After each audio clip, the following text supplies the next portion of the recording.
Assalamualaikum guys, welcome to our YouTube channel and I'm your host Shiraz Sumro. Yesterday we talked about bank reconciliation statement. We talk about what is meant by bank reconciliation statement, why we prepare bank reconciliation statement.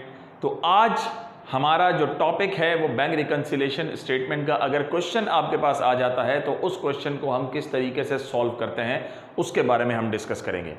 तो हमारे पास last class के अंदर lecture 1 में bank reconciliation statement में हमने तमाम basic concepts के बारे में पढ़ा था। आज हम उसके क्वेश्चन के बारे में पढ़ते हैं। तो आइए चलते हैं अपनी वीडियो की जानिब।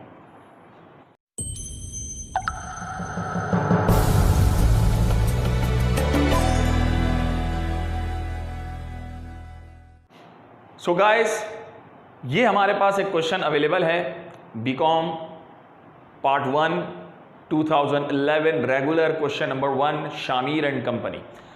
उसके मुताबिक हमने इस क्वेश्चन को किस तरीके से सॉल्व करेंगे और किस तरीके से बैंक रिकन्सिलेशन बैलेंस जो हैं वो किस तरीके से आपस में इक्वल आते हैं, यानी कि कैश बुक और पासबुक के बैलेंसेस किस तरीके से हम उन्हें आपस में इक्वल करते हैं। यस्टरडे मैंने आप लोगों को इस बारे में बताया था कि बैंक रिकन्सिलेशन स्टेटमेंट मेंटेन करना क्यों ज़रूरी होता है। तो सपोज करें हमारे पास ये एक क्वेश्चन अवेलेबल है जिसमें हमारे पास दो बैलेंसेस अवेलेबल हैं। क्वेश्चन के अंदर balance as per cash book available है अप्रैल 30 तक और balance as per bank statement available है, यानी कि पासबुक का बैलेंस अवेलेबल है वो हमारे पास भी अप्रैल 30 तक है। अब चूंकि हमारे बैलेंसेज आपस में मैच नहीं हो रहे हैं, हम कह रहे हैं कि हमारे अकाउंट के मुताबिक 4,95,000 है और बैंक कह रहा है कि आपके हमारे अकाउंट के मुताबिक या हमारे रिकॉर्ड्स के मुताबिक आपके अकाउंट में 9,50,000 है। So there is a big difference between the cash book and the passbook balances. It means we must prepare the bank reconciliation statement to make their balances equal. तो हम किस तरीके से इन बैलेंसेस को इक्वल करेंगे उसके बारे में हम थोड़ा सा बात कर लेते हैं। हमारे पास दो बैलेंसेस हैं। सबसे पहले हमने उन बैलेंस को जो हमारे पास अनएडजस्टेड बैलेंस होंगे वो हमारे पास कैश बुक का बैलेंस हमने कैश बुक के कॉलम में रिकॉर्ड कर दिया और पासबुक का बैलेंस हमने पासबुक के कॉलम में रिकॉर्ड कर दिया। अब जो हमारे पास ये जो एरर्स मौजूद हैं, इन एरर्स को हम किस तरीके से रिकॉन्साइल करेंगे उसके मुताबिक हमने बातें देखनी है। अब रिकॉन्साइल करने के लिए हम क्या करेंगे, सबसे पहले हमारे पास ट्रांजैक्शन है नंबर 3 में बिल पे चार्जेस। कल हमने जब रूल्स एंड रेगुलेशंस को डिस्कस किया था बैंक रिकन्सिलेशन स्टेटमेंट में, तो हमने इस बात को डिस्कस किया था कैश बुक के अकाउंट के अंदर कि किसी भी किस्म के हमारे पास चार्जेस हों, जिस भी किस्म के हमारे पास चार्जेस हों, वो लॉकर रेंट चार्जेस हों, वो चेक बुक चार्जेस हों, वो बैंक चार्जेस हों, वो एनीथिंग एल्स कुछ भी हों, वो चार्जेस, अगर चार्जेस का वर्ड आ जाता है इसका मतलब है बैंक ने हमारे अकाउंट से डिडक्ट कर दिए हैं। कैश बुक को उस बारे में इंफॉर्मेशन नहीं है, तो कभी भी किसी भी किस्म के जो चार्जेस होंगे उन बैलेंसेस को हमने कैश बुक में से क्या कर दिया, डिडक्ट कर दिया, लेस कर दिया, क्योंकि बैंक ने चार्जेस डिडक्ट किए हैं यानी कि उन्होंने रिकॉर्ड भी किए होंगे। हमें उसके बारे में इल्म नहीं है, यानी कि कंपनी ने अपनी कैश बुक में इन चार्जेस को रिकॉर्ड नहीं किया। तो बैंक रिकन्सिलेशन अंदर के अंदर हम कैश बुक में अपने चेकबुक चार्जेस को, चेकबुक चार्जेस हो या कोई भी चार्जेस हो, यहां पे बिल पे चार्जेस हैं 10,000 रुपीज, वो हमने डिडक्ट कर दिया। उसके बाद नंबर 4 पे हमारे पास जो ट्रांजैक्शन है, bank paid a standing order for insurance. अब स्टैंडिंग ऑर्डर फॉर इंश्योरेंस से मुराद यह है कि इंश्योरेंस जब भी हम पे करते हैं वो प्रीपेड होती है, एडवांस में पे कर देते हैं जब हमारे पास साल शुरू होता है। तो बैंक ने हमारे नाम से इंश्योरेंस चूंकि पे करनी थी, हमने 5-10 साल की इंश्योरेंस करवाई भी होगी किसी चीज के बारे में, तो बैंक ने हमारे नाम से, ईयर कंप्लीट हुआ, बैंक ने हमारे नाम से उसकी इंश्योरेंस पे कर दी 9,000 रुपीज। तो बैंक ने जब हमारे अकाउंट से पे कर दी तो लाजमी सी बात है कि बैंक ने उसे रिकॉर्ड किया होगा, हमने नहीं किया होगा। तो बैंक पेड है, पेड का मतलब हमने पे किए हैं, तो लाजमी सी बात है कि वो बैलेंस हमारे अकाउंट में से माइनस हो जाएगा। एक बात को लाजमी याद रखिएगा कि बैंक में हम कब लेस करेंगे और कब ऐड करेंगे उसकी वजूहात आपको स्टेटमेंट पढ़ के ही पता लग जाएगी। अगर तो हमारे पास ये चीज़ें आ जाती हैं कि बैंक ने जो है अकाउंट्स पे किए हैं, बैंक ने अकाउंट्स रिसीव किए हैं, तो इसका मतलब ये हुआ बैंक पे कर रहा है, तो यानी कि हमारे अकाउंट्स जो हैं वो माइनस हो रहे हैं क्योंकि हमारे अकाउंट से जा रहे हैं पैसे। और अगर रिसीव कर रहा है या कलेक्ट कर रहा है तो यानी कि हमारे अकाउंट में वो पैसे ऐड हो जाएंगे। तो यहां पर ये हमारे पास दो ट्रांजैक्शंस थी। तीसरा एरर क्या हुआ कि भाई direct deposit by customer Yahiya. हमारा एक कस्टमर था, मिस्टर याहिया थे, उन्होंने हमें पेमेंट करनी थी कुछ अमाउंट की। और वो पेमेंट उन्होंने किस तरीके से कि वो पेमेंट उन्होंने बैंक अकाउंट में जाके हमारे अकाउंट में डायरेक्ट पैसे डिपॉजिट कर दिए। जब पेमेंट डिपॉजिट कर दी तो इसका मतलब ये हुआ कि बैंक ने उसे रिकॉर्ड किया, क्योंकि उसने बैंक अकाउंट में डिपॉजिट किए थे। हमें उसके बारे में इंफॉर्मेशन ही नहीं थी कि हमारे मिस्टर याहिया ने, हमारे कस्टमर ने हमारे अकाउंट में पैसा जमा करवा दिया। तो जब हमें उसके बारे में इल्म हुआ तो हमने मिस्टेक की थी, यानी कि हमने रिकॉर्डिंग नहीं की थी, मिस्टेक नहीं की थी, रिकॉर्डिंग नहीं की थी, क्योंकि इल्म ही नहीं था हमें उस चीज़ पर। जब इल्म हुआ तो फिर हमारे कैश बुक के अकाउंट में वो पैसे क्या हो गए, ऐड हो गए। डायरेक्ट डिपॉजिट हैं, पैसे डिपॉजिट हो रहे हैं, जमा हो रहे हैं, तो ऐड हो जाएंगे ये हमारे पास। फिर नंबर 6 ट्रांजैक्शन में अनक्लियर्ड checks.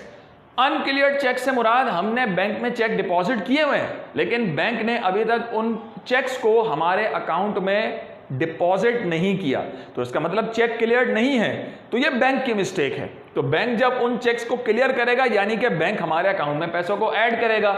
It is mistake by the bank, क्योंकि हमने जब चेक डिपॉजिट किया तो हमने अपने पास रिकॉर्डिंग कर ली, बैंक ने रिसीव कर लिया है, क्लियर नहीं किए। तो क्लियर करेगा तो हमारे अकाउंट में वो पैसे ऐड हो जाएंगे। फिर उसके बाद हमारे पास एक और ट्रांजैक्शन है, payment of promissory note including 10,000 interest.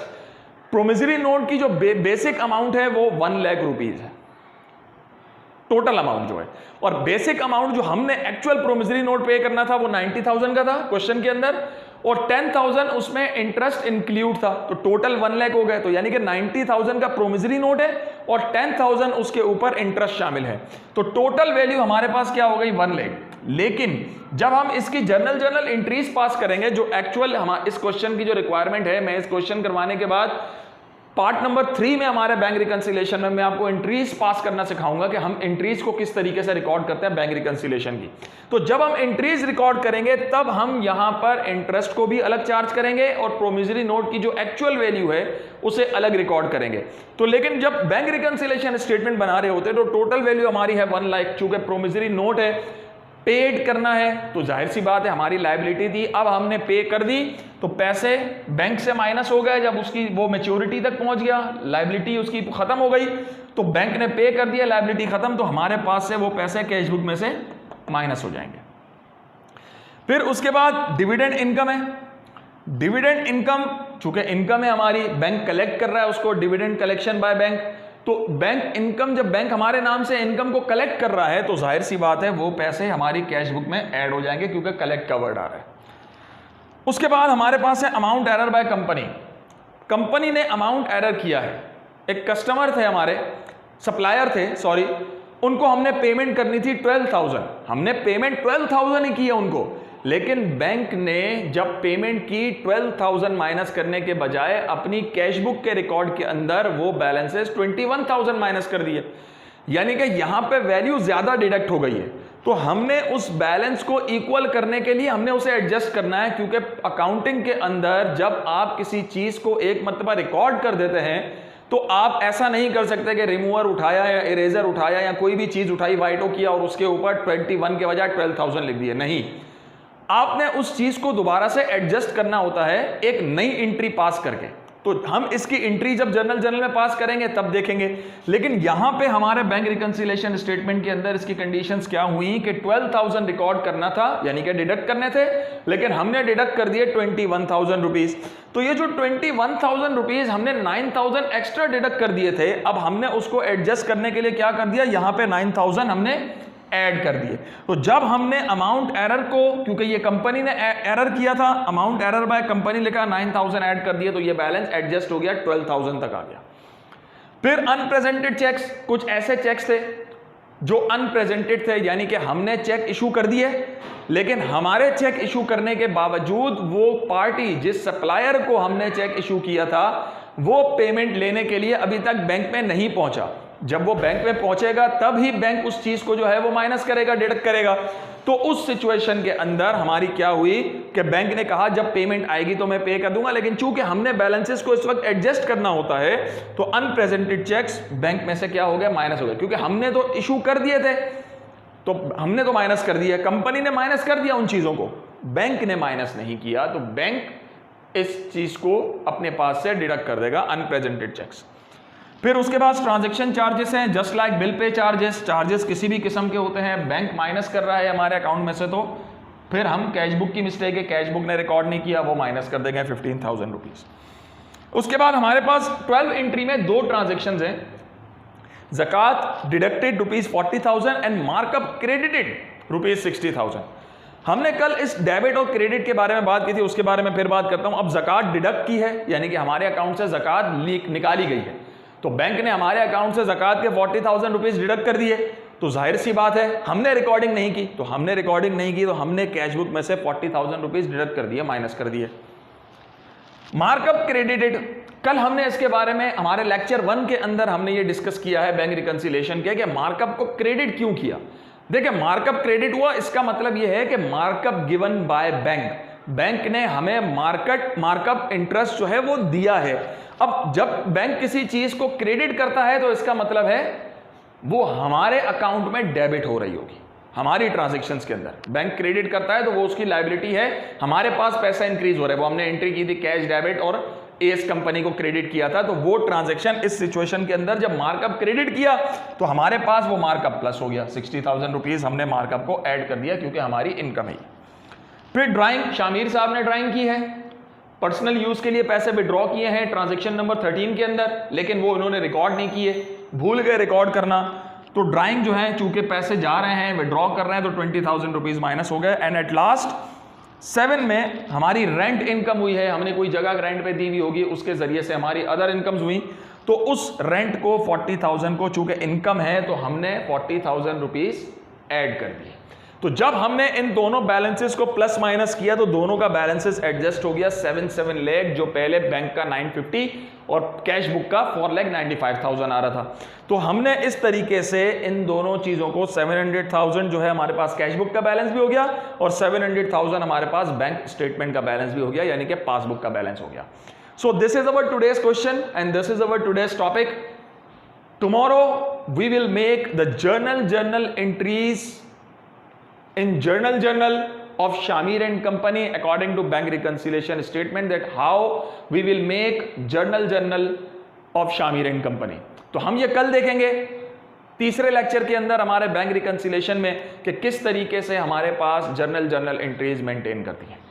उम्मीद है हमारा ये टॉपिक आपको पसंद आया होगा। अपनी राय लाजमी कमेंट में दीजिएगा, आपका फीडबैक क्या है इस वीडियो के बारे में, और वीडियो को लाइक जरूर कीजिएगा। और सबसे ज़रूरी बात कि चैनल को अगर अभी तक आपने सब्सक्राइब नहीं किया तो लाजमी चैनल को सब्सक्राइब करें ताकि ऐसी मज़ीद वीडियोस, ऐसी मज़ीद मालूमात जो हैं वो आप लोगों को मिलती रहें आपके एकेडमिक पॉइंट ऑफ व्यू से मुताल्लिक। तो अपने होस्ट को इजाज़त दीजिए। अल्लाह।